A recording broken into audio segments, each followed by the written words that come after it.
Selamat pagi. Assalamualaikum warahmatullahi wabarakatuh. Bagaimana kabar kalian hari ini?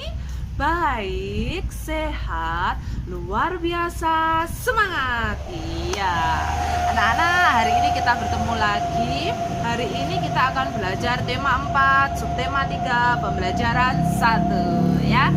Tujuan pembelajaran hari ini adalah yang pertama, siswa mampu menguraikan dampak pemanfaatan sumber daya alam yang tidak terkontrol dalam kehidupan sehari-hari. Yang kedua, siswa mampu menuliskan contoh kegiatan sebagai upaya pencegahan langkanya sumber daya alam dalam kehidupan sehari-hari. Dan yang ketiga, siswa mampu menguraikan pendapat pribadi tentang isi video dengan detail berdasarkan unsur cerita. Tujuan pembelajaran yang keempat, siswa mampu menyusun kalimat petunjuk dengan menggunakan kata baku. Dan tujuan pembelajaran yang kelima, siswa mampu membedakan jenis pekerjaan sesuai dengan wilayahnya. Adapun tujuan pembelajaran yang terakhir, yaitu yang keenam, siswa mampu membuat peta pikiran tentang jenis pekerjaan sesuai dengan wilayahnya. Sudah siap belajar hari ini anak-anak? Anak-anak, sekarang Bu Evi akan bercerita. Jangan lupa nanti kalian amati unsur-unsur cerita yang Bu Evi bawakan ya. Selamat menyaksikan. Pada suatu pagi yang cerah, ada seekor gajah yang sedang menikmati suasana hutan yang bersih. Gajah menikmati angin yang segar dan kondisi air sungai yang menenangkan. Karena terlihat kejernihan air sungai yang menggoda, si gajah ingin sekali untuk berendam di air sungai tersebut. Gajah berjalan menuju sungai.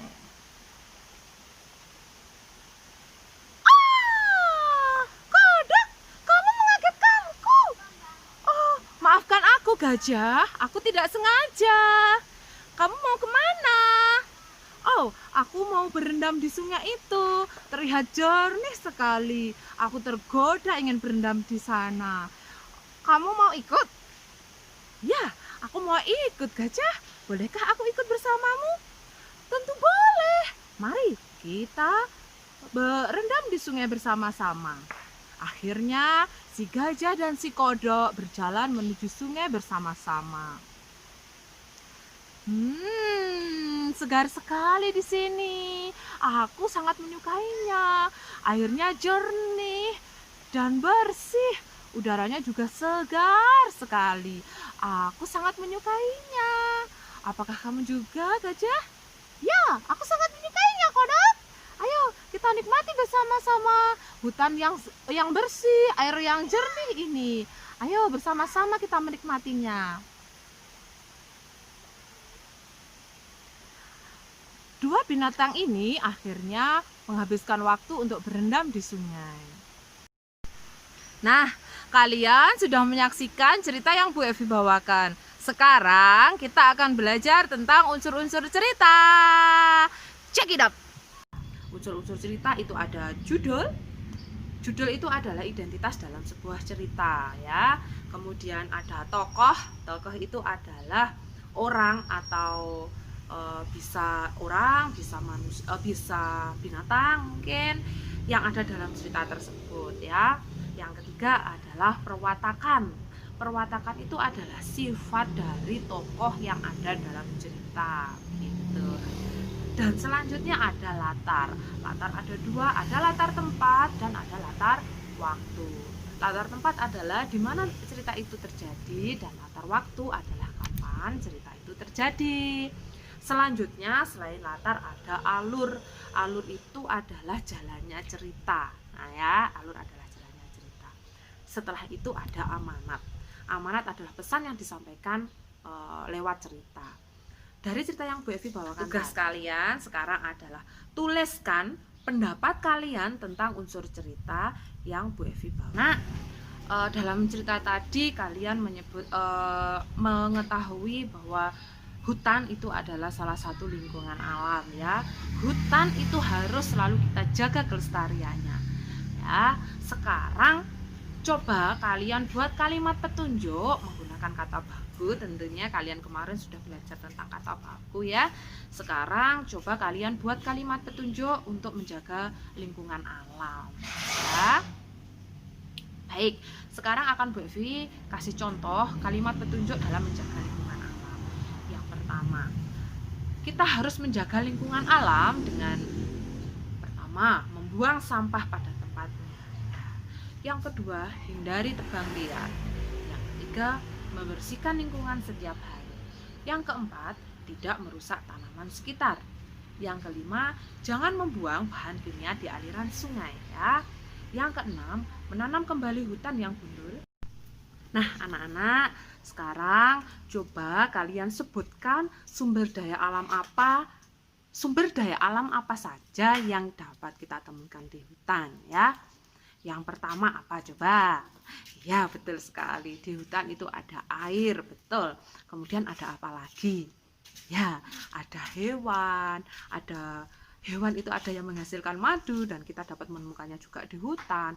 Ada rumput, ada tanaman obat, ada buah-buahan, ada pohon yang bisa menghasilkan buah, yang bisa kita ambil kayunya dan lain sebagainya. Masih banyak lagi sumber daya alam atau benda yang kita dapat hasilkan di hutan ya, dan bisa kita manfaatkan. Nah, anak-anak, seperti yang Bu Evi sebutkan tadi bahwa kayu itu adalah salah satu jenis sumber daya alam ya. Bukan hanya di hutan, kayu itu juga bisa kita temukan di sekitar kita ya. Karena tempat tinggal kita misalnya, tempat tinggal kita yang ada di desa, di sekitar kita itu banyak sekali kayu ya.